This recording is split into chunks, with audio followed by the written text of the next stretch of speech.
there could be a problem that arrives, you know how to act because you know how he is, how he talk, how he will react on your comments. If you really are in the official feed zone, you're always there with 2 soigneurs, and every feedback has some gels, bars, 2 bottles, and if it's really hot, also like eye socks.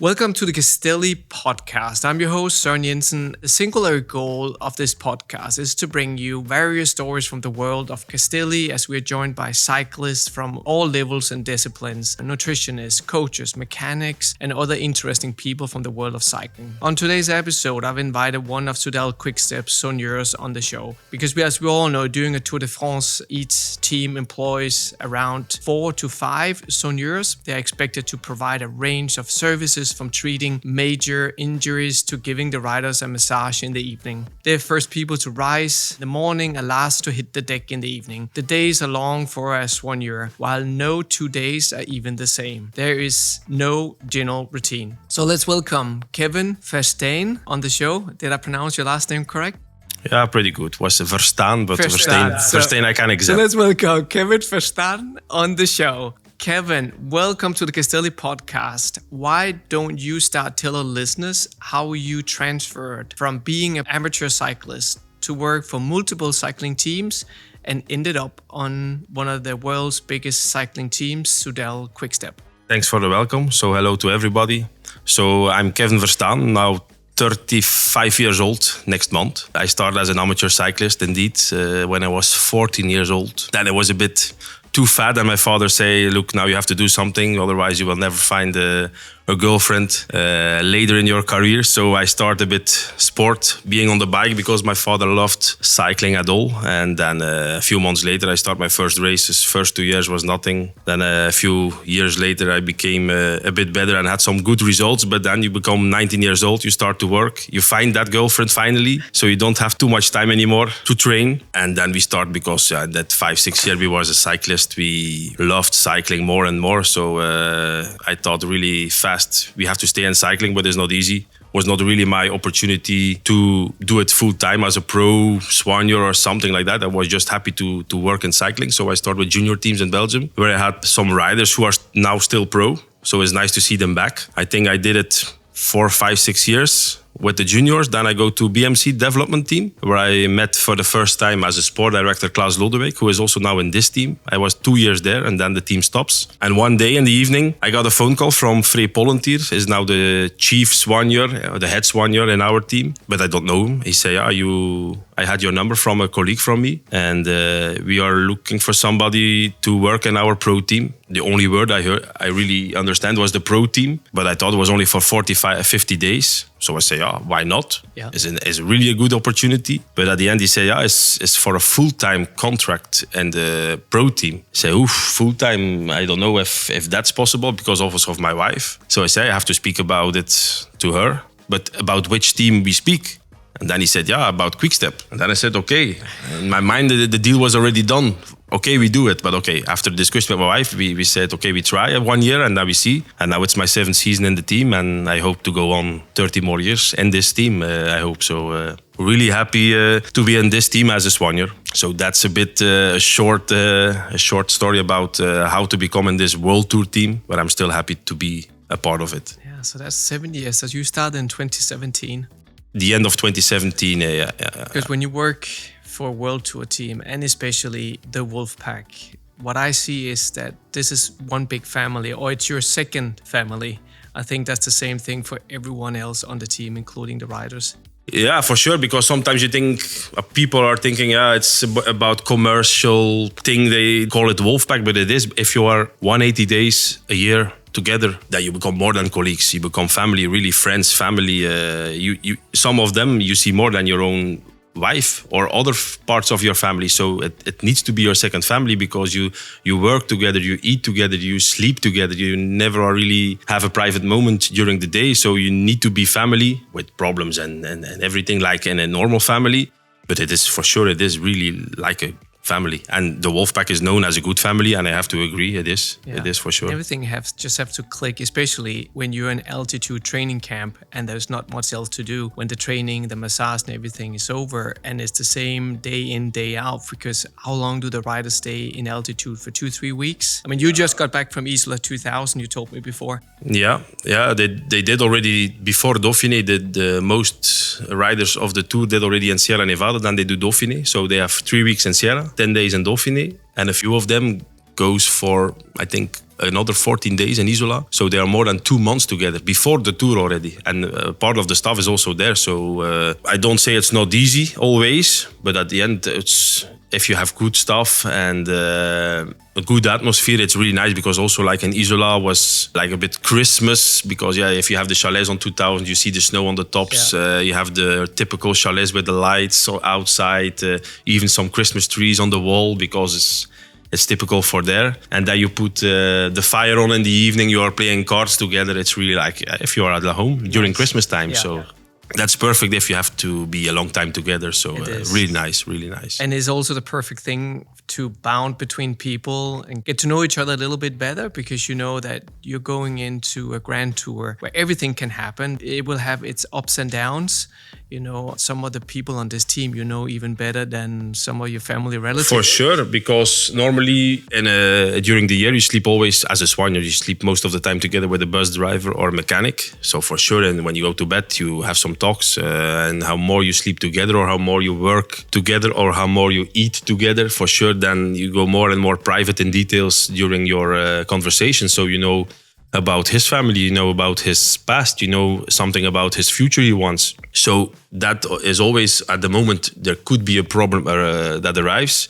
You know how to act, because you know how he is, how he talk, how he will react on your comments. So that's really important to know each other well. And you know each other very well because of the reasons I give already, so for sure. Okay, Kevin, the yellow fever is over us. The Tour de France is in full swing. I'm curious to go behind the scenes of a soigneur's job and hear all the details. As you know, I chat a lot with the riders on the team and about how many hours they spend on the bikes throughout the year. So I think we should start off by you telling us how long your hours are every day doing a Grand Tour. That depends a bit from day to day. Like the days before the Tour, like we have now, it's a long day, but you have time. So we don't have stress the days before the Tour, because you know you get up 8 o'clock, so that's not too early. You have breakfast together. The weather is good, sun is there, so you go outside, start to work, and then you prepare some bottles for the small training they do. And in the afternoon, you do massage. So for everybody, it's easy. But then when the first race starts, so like for tomorrow morning, we know we have to prepare for the first time 150, 200 bottles, because they speak about 35 degrees. Then we start 3 hours for leaving to the race. So I think tomorrow we leave 10, 11 o'clock. So we have to start work 3 hours before. So that's 7 o'clock. Then we're filling the bottles, preparing the race cars. And in the Tour, we have a lot more than other races, because I heard you in the introduction 4 or 5 soigneurs, but in the Tour we have 7 already. Everybody has his own tasks. So my task in this Tour will be taking care together with David Heroms of the bottles and making the race cars inside well. So with ice socks, ice gels, the normal gels, everything they can need before the race, at the start, during the race. And then also taking care after the race. We are the first ones they see at the finish line. If everything goes well, it goes fast. We give some nice soft drinks. If it goes a bit worse, we have also to take care to keep him away from bad questions of interviewers, journalists, of the media, yes. And to bring them as good and as fast as possible to the bus. But it depends a bit which task you have, because also some soigneurs of the 7-2 goes to the hotel immediately. So they do the hotel duty, making the rooms ready when staff and riders arrive in the hotel, put the airco on if they arrive, that it's not too warm in the rooms, making the beds, the mattresses. It's a big team here, so... Let's dive into some of that here during this interview then, because you put a lot on the table already, and it's a long list that includes washing the kit, the massage, making food, preparing the bottle, making drinks, packing the bags, carrying suitcase of the riders, packing the buses and the cars. It almost sounds like you guys are like the 1950s kind of housewife of the riders. I mean, making life easier for bike riders so they can perform at the best, so don't have to think about anything at all. But we try to do as best as possible that the riders don't have to think something else about race, eat, and rest. Because they said already from 1903, the first Tour de France, you win the Tour and the bet. So how more they can be in the bet, how better. So it is up to us, not only to the soigneurs, but to the whole 42 guys team to do this best as possible, because it's really important. So it can be a long day for sure, but we don't care, because if you are a soigneur, you live for that. You like to take care of riders. You like to take care of also of your colleagues, to the staff, to have some nice lunch package during the day, because it's so more nice if you have a smile during the day than if you open your lunch pack and you say, I don't like that. Yeah. So you have to not only for the riders to be there, but also for your colleagues. And if your colleagues are happy and the riders are happy, soigneurs are happy, and the whole team is happy. Right. So I think that's one of our most important tasks in cycling, to bring everybody a smile on the face. Yeah, you guys are kind of connecting all the dots between. I mean, everyone has its rule and its task on the team, but you guys are connecting a lot of the dots of the different staff members on the team. I see it a very important part of it, because like we said before already, it's important to know how people think, how people react to some problems during races. Can be just a day of rain, can be a flat tire on the car, can be a bad hotel. And then it's up to us to try. It's not always possible, so we do as best as possible to know about everybody, to bring the smile on the face. Yeah. It's really important. It is really important, yeah. So let's have you take us through a typical day at the Tour de France. What time does your day usually start? What time do you get out of bed? I think in the Tour would be normal to get up 7 o'clock. Easy, go to breakfast. It's important to start the day together, because you never know if you have some problems already or some new ideas to start the day. So we have the breakfast. And then 2 hours before we leave to the start, we start with working. We have people who do the bottles. We have people who clean the cars inside of the soigneurs. We have 2 soigneurs who take care of more than 30 lunch packets, because we have a lot of stuff here, only for the staff. Also put the perfect things on the bus, like when it's hot, we need the ice gels, the ice lollies, the ice vests. So that depends also day by day about temperature and the weather. And then we go to the race. We follow the bus to the start. In the Tour, for sure, you have to start early, because at the start you find a lot of people. So then we arrive there. We take care of the riders, what they need before the start. And then we have to leave, go from spot to spot to give the bottles, musettes, everything they need during the race. And then 2 soigneurs go to the finish line when the riders arrive, that they have fresh clothes, fresh food and drinks. Well, let's wait a little bit with the finish line. Let's get into the race. So the race is on now, or just want to hear with the logistics. Does the logistics change a little on a normal stage versus like an epic remote mountain top finish? It depends, because sometimes at the finish line, the bus is there. When the bus is really at the finish line, it's more easy for the soigneurs, because all the things you need for the finish line, finish bags, soft drinks, water, rollers for the riders, it's all in the bus. So if the bus is really at the finish line, it's more easy, because then you just take it out, you put it there, and you are there. But sometimes on a climb stage, when you have like on Isola, for example, you arrive uphill, the bus is down 20k of the finish line. So you have to take care with your car to bring everything that you think you can need at the finish line. So then the car is full of rollers, all the stuff I already said.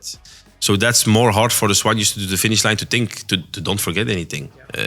Because if you have like podium with somebody, or you have doping control, then you need the fresh clothes for them, because you never know how it is uphill. It can be 30 degrees in the valley, but only 12 degrees up. So that's a lot of the stuff that is in that big backpack that we always see on television that the soigneurs is wearing on the back. There you can find everything what we need on the podium, like the normal stuff, the medium clothes, the small clothes from rider to rider. There you find a shaker of 6D that they can immediately have the recovery after the finish line. You find some ketones, you find the shoes they need, you find a new race cap, you find some bars because sometimes they are hungry, or even some candy. If the nutritionists agree to have it at the finish line. We have, for this tour, we have a separate bag for Remco. That is more easy if Remco has the podium. Now you know, look, this whole backpack is only for Remco, so that's more easy to work. And then we have the general finish bag for the others. Yeah. So, but that's if the bus is not at the finish line, it's something to think about in the morning, really, because also then the riders has to go down by bike. If the weather is okay, it's not that bad. But like as we know in the Tour, we have a lot of people on the road, so they need whistles. They need like a blue band to go down. That the police on the road knows that they are really riders, that they can't pass because they stop everybody for the riders. But they also need a big jacket because it can be cold, so that they are not sick when they arrive at the bus. So it's a huge thing you need at the finish line if the bus is not there.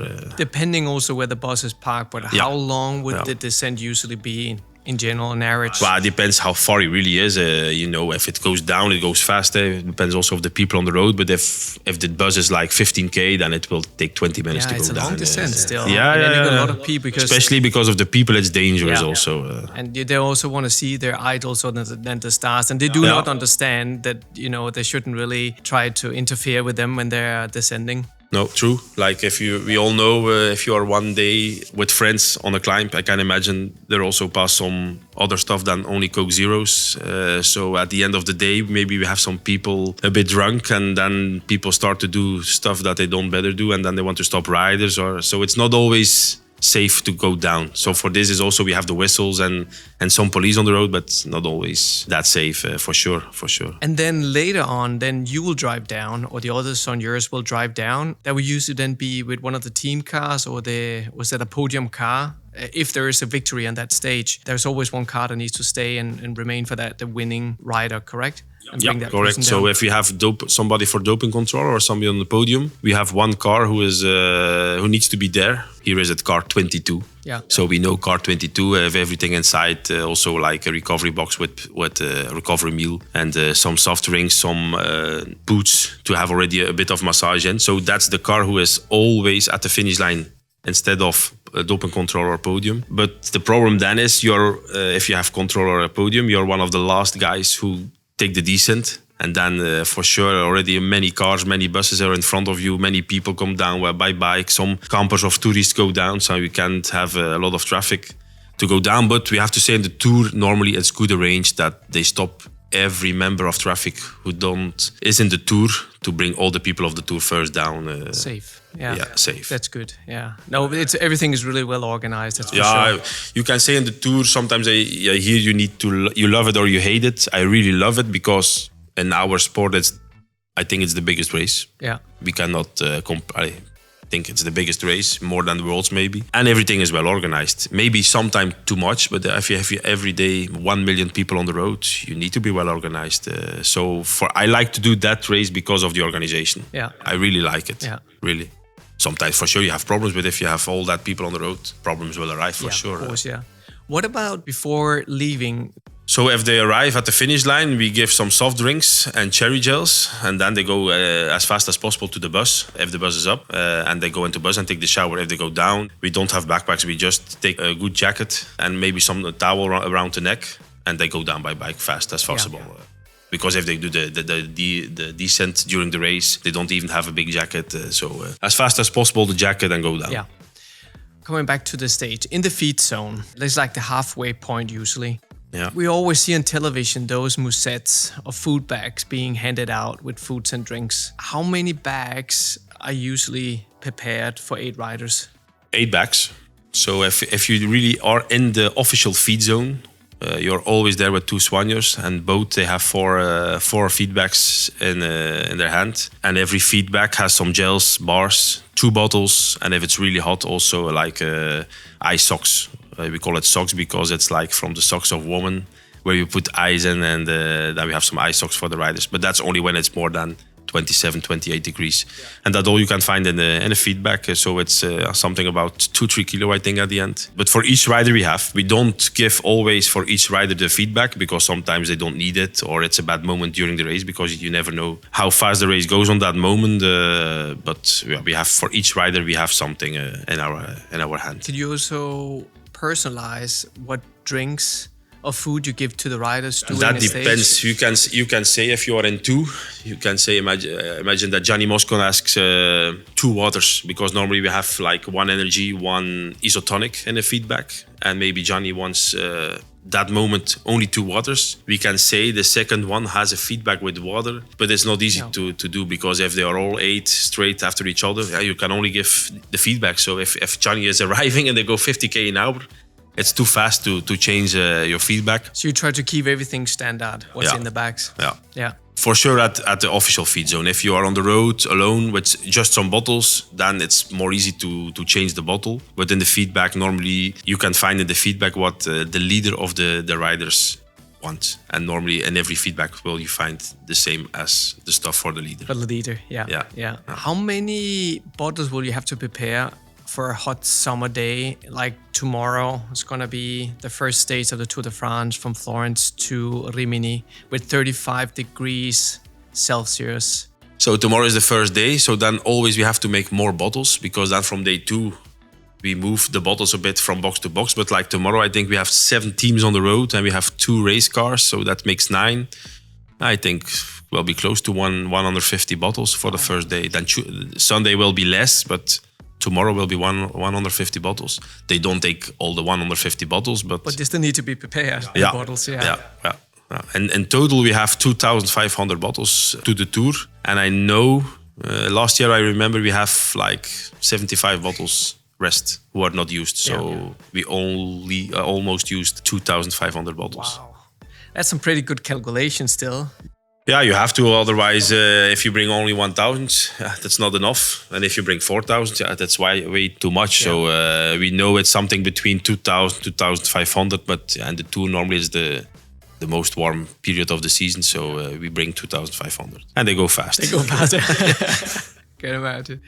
Now let's say we finished the stage. The riders are down in the bus. But your colleagues, the other soigneurs that had to leave or go straight to the hotel to set up the hotel. How does that take place? I mean, I'm pretty sure they need to set up a massage tables. They need to bring the riders' suitcases into each room, setting up water in the room. Can you tell us a little bit about what's happening when the soigneur is arriving at the hotel and need to set it up? So here in the Tour, we have 2 soigneurs who do hotel. So they start in the morning to the next hotel where we sleep in the evening. And the one soigneur goes with the truck and the other goes with the camper together with some mechanics. And the camper driver, so one of the 7 soigneurs, when he arrives, he starts the ice baths, because in the big camper we have some, I think 3 or 4 ice baths. When the riders arrive after the race, they go as fast as possible into the ice bath, because that's very good for the recovery, especially when it's hot. When it's only 20 degrees, nobody will use. But like the stage for tomorrow, where they expect 35 degrees, for sure the riders will go fast into the ice bath. So when he arrives in the hotel, he makes the installation of the ice baths. He makes also the rice cakes we make ourselves during the race, some other stuff. And then the responsible for the hotel, the other soigneur, he needs to take care of more than 40 people who needs a bed in the evening. So it's not easy this tour, because I heard next week, I think one evening we have 3 hotels even to have a bed for everybody. But the biggest group for sure sleeps in one hotel: the riders, doctors, soigneurs, mechanics, directors. So then he brings every suitcase to every room. For the riders, we have also 2 separate guys who take care of the room, because we have our own mattress, pillows, everything. So they have to, everything. So they take it in the morning out, and in the next hotel they do it again. So after a few hours they have pretty warm. So and then the soigneur brings the suitcase, brings the water, to everything. Normally when we arrive at the hotel after the race, everything is arranged. We never know if he had a bad or a good day. But I speak with experience if I say you have some bad days, but you're so lucky as a soigneur, or so happy if everybody arrives and everything is arranged, and then you forget the bad day. But that depends from hotel to hotel, Because I can imagine also traveling all over France. I mean, not all hotels are alike, and that's why you want to make the conditions of the riders will experience during the night. Having a really good night's sleep will, of course, also affect on their recovery for the upcoming days and so on. Would they also bring humidifiers, ventilators, air condition into the rooms? Because not all hotels are the same.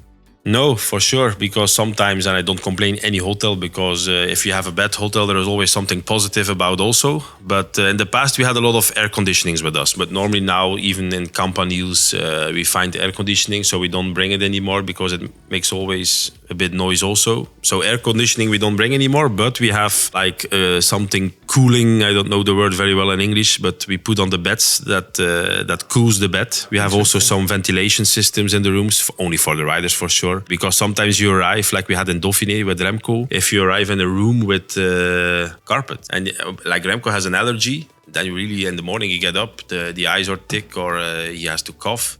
So for that reason, we bring some ventilation systems that the air is really good and healthy for the riders. So that we bring extra, but only for the riders for sure.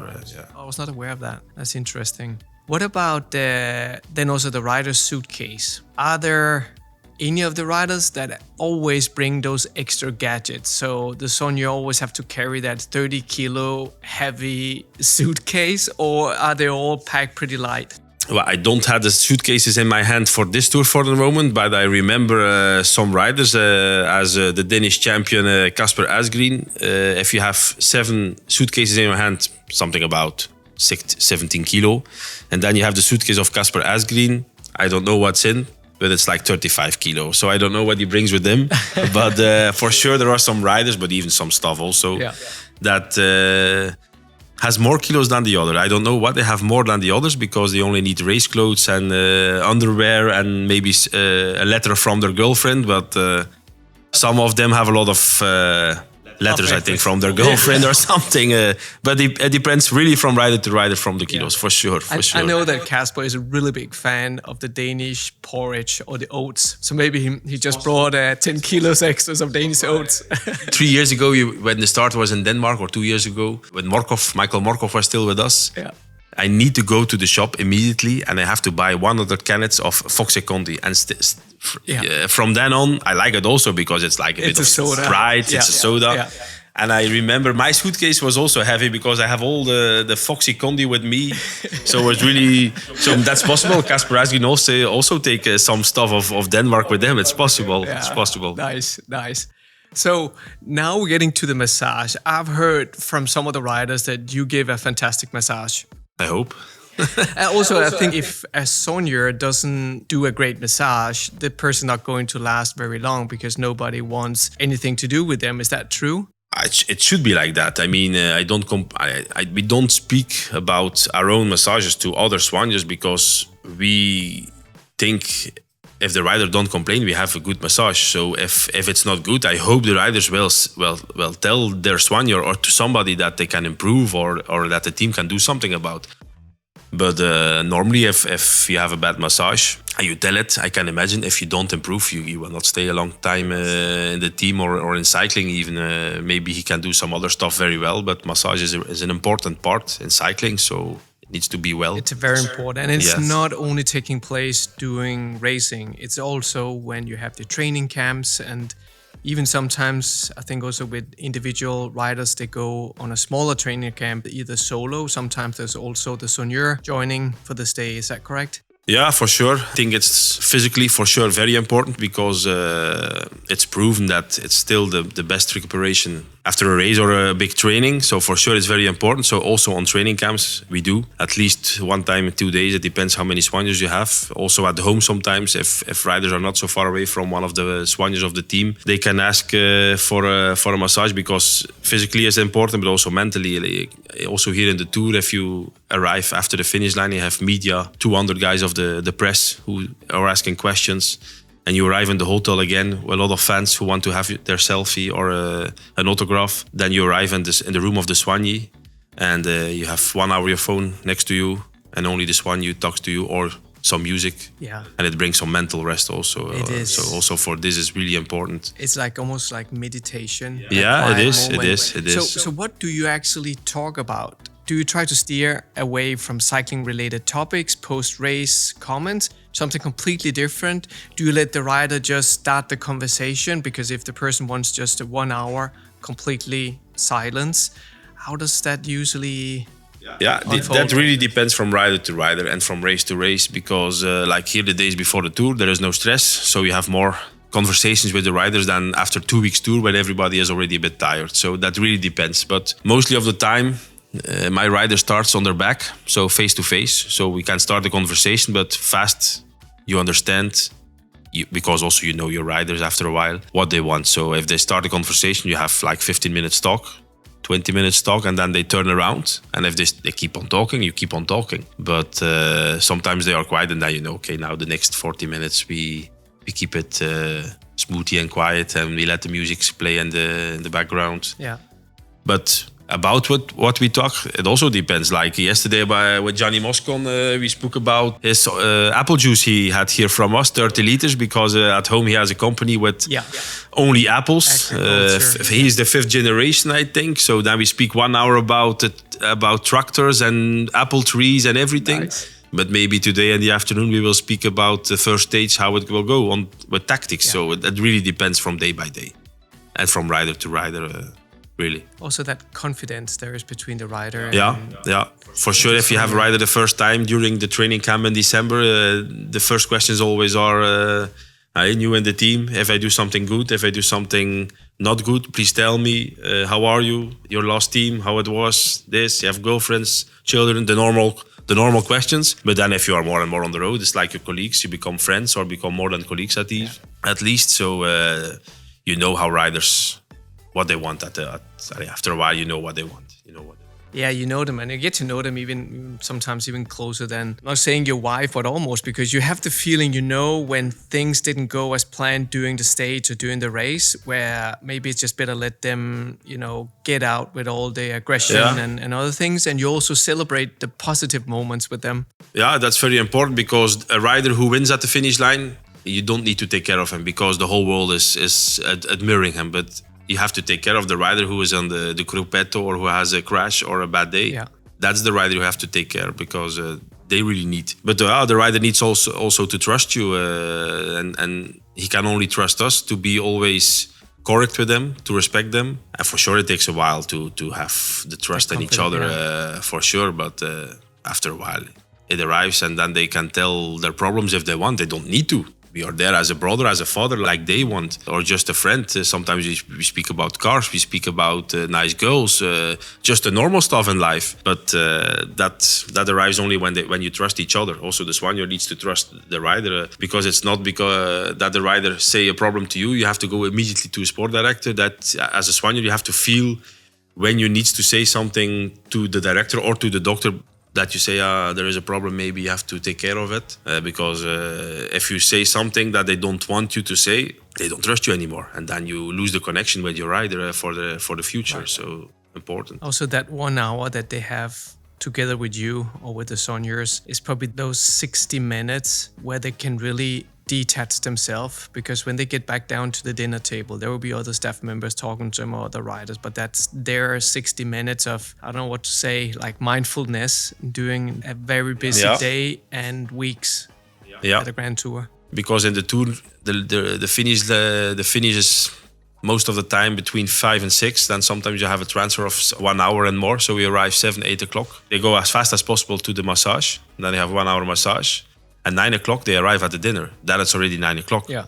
So that's the only 60 minutes indeed that they are really, that they have anything around them. Sometimes I hear from the directors or the doctors, they have to skip the mobile phones also on the massage table, that they have really the rest. But sometimes it's the only 60 minutes that they can call 10 minutes at home also, because a lot of them have children. After 9 o'clock, the most of them are in bed. Correct. So I never will be angry if somebody took his phone to have a phone call with their children, because that's the only 60 minutes they have. Because a lot of riders after dinner time, then the Danish media comes for some interviews. Also the Belgian comes with Vive le Vélo to be 20 minutes in the studio. So also after dinner they still have some things to do, and then they have to go as fast as possible to the bed, and then they are together again with their teammate. So they are still not alone. Because most of them are sharing rooms. Yeah. How many riders will you have to give massage to doing after this? Two, three? Or? In the Tour, only one. Only one? Oh, only good. Here, because we are in 7, normally we do 2 or 3. But in the Tour, we are with 7 soigneurs, so we do 1. Only Andoni Sanchez do 2 riders, Landa and Casper Pedersen, I think. But for the rest, we only do 1 massage. And that's good, because we arrive late in the hotel. It's more easy for them, so they can have dinner together. Because otherwise, you have a group of 4, and then 1 hour later, another 4. So they can go for dinner together. Also, for the cook is more easy. It's more relaxed. Yeah. Especially for big tours. it's good. So I only have to do one massage after the race. And that's also more easy for me, less stress. Do you always have the same rider, or how is that being decided? Who give the massage to what rider? Yeah, what's the order? It depends of the selection.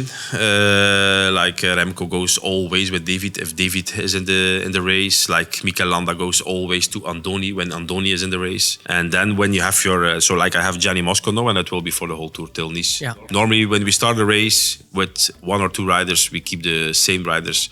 Also because again about the trust in each other. If you start the tour, you pass the tour together. Yeah. Because if the problems arrive, you know about each other. If something is going well, you tell to each other. I think it's more easy to do it like that. And you arrive in Paris or like this year in Nice, it's nice to do it together as a Soigneur rider. I'm pretty sure after 3 weeks with Gianni, you will be fully up to speed to start your own apple agriculture if you decide to go down that road one day, or getting into tractors. He knows everything. I know Gianni really well, and he's an amazing person. Every year in September, together with another mutual friend we have, he always brings me one big box of apples every year from his Nice. from his family there. Yeah. Yeah, He still keep asking me when I'm gonna come up and help him, because we're only living like 2 hours drive from each other. Oh, really? When I'm gonna come and help him on a weekend picking apples. I have to do that one day. That'll be. Yeah, normally the apple season is it's September, I think. Yeah, I it's don't know if September. it's in Italy earlier, so it's September. So it's the end of the season. So why not? I can join also. Because I like to be far away from a big city, so it's perfect for me. And yesterday I tasted the apple juice, and it tastes very well. So I think the apples taste also very good. So Okay, well, let's make that a deal. You and I. perfect. Kevin, thank you so much for jumping on the Castelli podcast and taking the time. I know it's a busy period. It's almost lunchtime. I think the riders have already started. It's possible. So I don't know if you want, let's go and grab some food, and then I'll let you get going on the rest of the stuff that you have to do today, because you got 3 very busy weeks ahead of you now. Yeah, correct. Thank to you that I was welcome here at the studio. It was nice to be with you here. And I hope everybody enjoy the podcast. I'm sure they will. I enjoyed it very much. Thank you so much again. Thank you. And hope to see you again soon. See you. Bye-bye.